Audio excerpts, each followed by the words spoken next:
So yun guys, magandang hapon, no? Welcome back to my channel, no? Eman Motorride, no? So kung bago ka pala sa channel ko, no? Please subscribe and click the bell, no? Para updated kayo sa ating mga bagong channel, no? So ito yung ating Rusi Macho TC 150, no? At may isi-share ako sa inyo na konting tips o kaalaman, no? Kung mapapansin nyo guys, pagka bago lang yung motor, ayan bago yan 27 pa lang km. So kung mapapansin nyo yung motor, pagka bagong bili, namamatay na yan, no? Kumbaga pag in-start nyo, namamatay. Kasi, pag nire-release to, itong ating pinakatulungan, ayun sa ilalim, makikita nyo, meron yung, parang pentel pen, no? Na ginuhitan. So, pag nire-release yan, ay hindi naman tinotono ng mekaniko yan, no? So, ang tinotono lang nila ito. So, tinataas nila yung idle o yung hangin para mas umano ng gasolina. Pero kung mapapansin nyo, pag in-start nyo at nire-revolution nyo, parang humahagok. Pagkahagok, syempre, mamamatay na yun, no? So, ang gagawin natin dito, guys, ay natin to, kumbaga isasarado natin, no? Babagawin natin yung tono, no? Isasarado natin to. Ang pagsara dyan guys ay laging clockwise, yun yung paigpit. Pero pag kayong paluwag ay counterclockwise. So lahat naman ng bagay ganun no? Lahat ng natin, kahit sa pagbukas ng langis nung sa drain plug, ganun siya, no? Pero papakita ko muna sa inyo guys na namamatay siya pag unang labas, no? So susiyan natin at start natin. Ayan, kung mapapansin nyo, ayan, diba? So inaano natin yan, push start, ayan.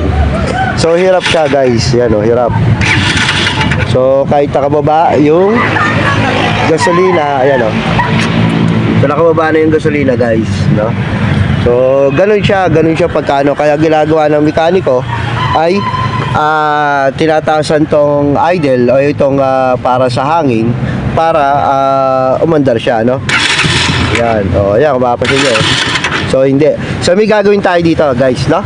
Mabilisan lang to guys. May gagawin tayo. So kukuha lang kayo ng tools. Yan, katulad dito, tools. So meron tayong kasama nito guys. May kasama tayo ito pang tanggal spark plug, tsaka open range na G's, tsaka 8, no? Magkasama yon, tsaka ito. So ang gagawin natin guys, isasarado natin to. Wait lang, wala akong tagahawak Ayan, sa kabila. So ito guys, isasarado natin to ng pa-clockwise, no? Clockwise natin yan, bibilangin natin kung ilan, no? So start tayo. Ang bilang nito guys, halimbawa ito, umikot tayo ng isa, diba ito? Yan. Ikot tayo ng isa. Pag ikot ng isang ganyan, half pa lang yan. Kailangan whole turn siya, no? Parang sa orasan ay alas 12 hanggang alas 12, no? Yun ang ikot niya, yung bilang. So bibilangin natin to kung ilang turn. Ayan. Clockwise natin para maigpitan, clockwise. So bilang na natin. So half pa lang to guys, half. Tapos one whole. Pag bumalik sa yan, sa pentel pen, one whole na yan, no? Yan, one whole. So kita nyo ba guys, dito natin sa ilalim. Yan. So wala tayong tagahawak wait lang yan. So ayan, one whole na siya guys bilang ulit tayo ng half. Yan, half siya. Tapos one whole. Bali 2 turn na to guys 2 turn na whole, no? 2 turn na whole yan. Kala. At malabo. So ayun guys, no, nakadalawa na tayong ikot. Kung mapapansin nyo, nandito pa rin yung pentel pen, no? So ikutin pa natin hanggang sa mag-close. Pero wag yung sagad na close guys yung pipilitin nyo.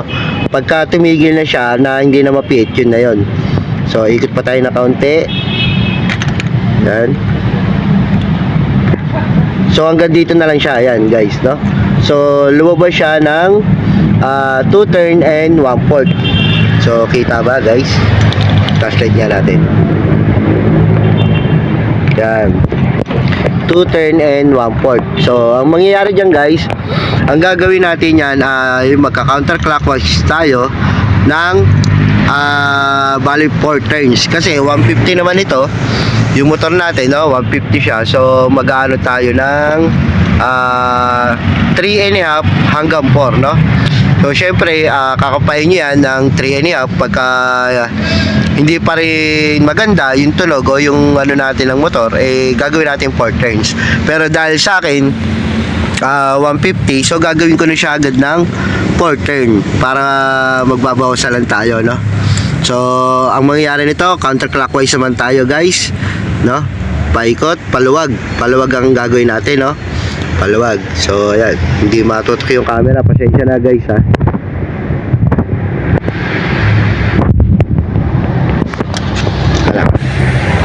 Hindi makita. Ayan. Kita nyo na ba? Parang ang labo. Ayan, para malayo-layo. So gagawin na nating 4, no? So dito rin siya guys ha, kung ano yung position nito nung ating screw na flat screw, yun din ang dapat doon tayo susukat, no? So ikot tayo counterclockwise. So half niyan guys ha, half. Yan, doon pa rin siya, hindi ko sinunod yung pentel pen guys ha. Half, tapos 1 hole. Yan, 1 hole siya. 1 hole and half ulit.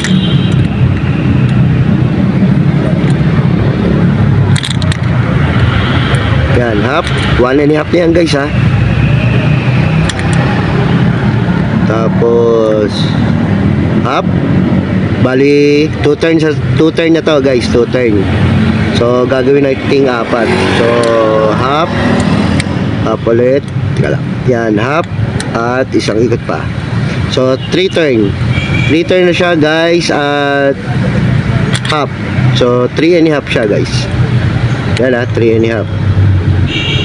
Yan. So try natin kung maganda na yung tunog. So open natin. Open natin to guys.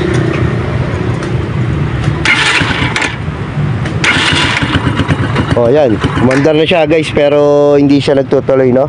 So kulang pa siya. Yan oh. Ayun. So bali 3 and a half siya guys. Gagawin na natin siyang 4 turn, no? Yan. So ayan. Diba? Kita nyo, 4 na yan guys ha. Tapos i-ano natin to, paandarin na natin to. Ito guys, hindi ko na pinakailaman, no? Pwede nyo to pihitin ng kaunti para medyo mataas ang idle. Yan, siguro pihitin natin ng pakanan clockwise, tapos magbabawasan lang tayo mamaya pag mataas yung idle, no? Yan. So gano'n lang siya. So start na natin guys. Yun. Oh, diba guys? Oh, hindi na namamatay yung ating motor. So gano'n lang kasimple guys. Kasi dito hindi nila ginagalaw yan ng mekaniko paglabas sa kasa, no? So ito lang inaano nila, tinataasan nila. Ngayon pag uminit niya yung makina, mas mataas ang ang minor, no? So ang gagawin mo naman ngayon, magbabawas ka naman ngayon. So dito sa ginawa natin, fix na to sa ilalim, 4 turns yan, 4 na ikot na binago natin, no? Medyo labo, 4 na ikot yan. Tapos ito, tulad nga na sinabi sa inyo, tinaasan natin ito kanina, pero ibababa natin to. Pero kahit hindi nyo naman na baguhin to sa pag-ikot nyo dito, kahit ito, huwag nyo nang baguhin, no? So balik natin yan, tulad yan, tumataas yung idle. So yan, yan, diba?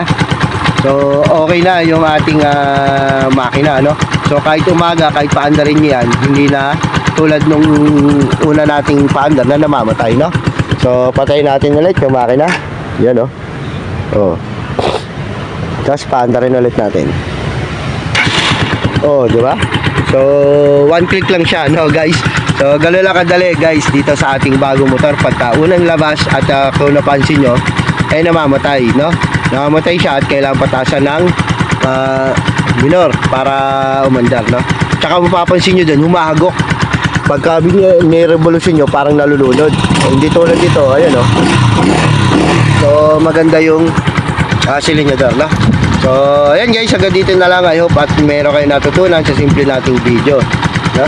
So, kung may natutunan kayo guys, palike na ating video, mag-comment na rin kayo guys, at kung taga saan kayo, ano, para alam natin kung saan naabot yung video natin. And then, share nyo na rin itong ating video at huwag kalimutan mag-subscribe sa ating channel, Eman Motorized, no? So, Rusi lang yan guys, Rusi, pero malaking pakinabang, no? So, ayan, at ingat kayo palagi. God bless guys.